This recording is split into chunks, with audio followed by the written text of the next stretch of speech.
महाभारत प्रथम भाग।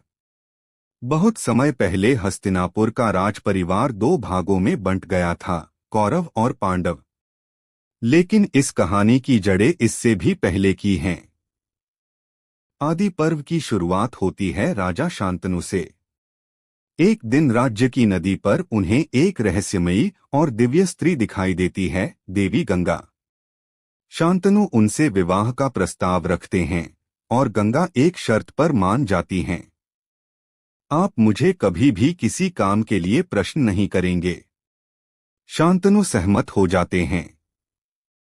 विवाह के बाद गंगा हर बार अपने नवजात बच्चे को जन्म के तुरंत बाद नदी में बहा देती हैं।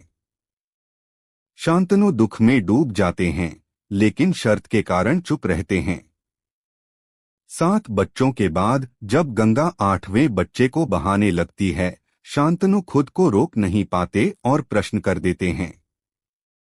शर्त टूट जाती है, गंगा बच्चे को लेकर चली जाती है। वही बच्चा आगे चलकर बनता है महान योद्धा देवव्रत, जिन्हें दुनिया भीष्म के नाम से जानती है। बरसों बाद गंगा देवव्रत को वापस लाती हैं। भीष्म महामहिम, तेजस्वी और अत्यंत विद्वान बनकर लौटते हैं।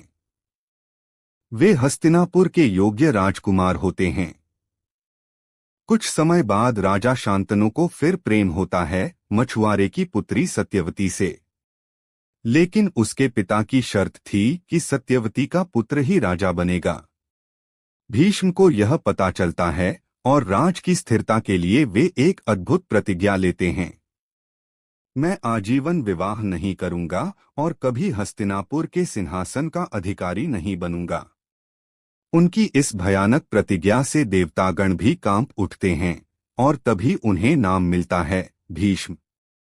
सत्यवती के 2 पुत्र होते हैं, चित्रांगद और विचित्रवीर्य। पर दोनों युवा अवस्था में ही मृत्यु को प्राप्त हो जाते हैं। राज्य उत्तराधिकारी के बिना रह जाता है। यही वह समय है जब कथाकार उग्रश्रव और ऋषि व्यास का प्रवेश होता है।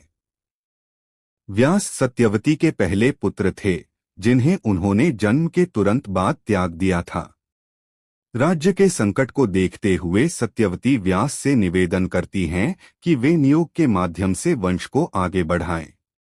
व्यास से 2 पुत्र जन्म लेते हैं, धृतराष्ट्र जो जन्म से नेत्रहीन थे, और पांडु जो तेजस्वी और सक्षम थे। साथ ही एक दासी से जन्मते हैं विदुर, जो अपनी धर्मनिष्ठा और बुद्धिमत्ता के लिए प्रसिद्ध हुए।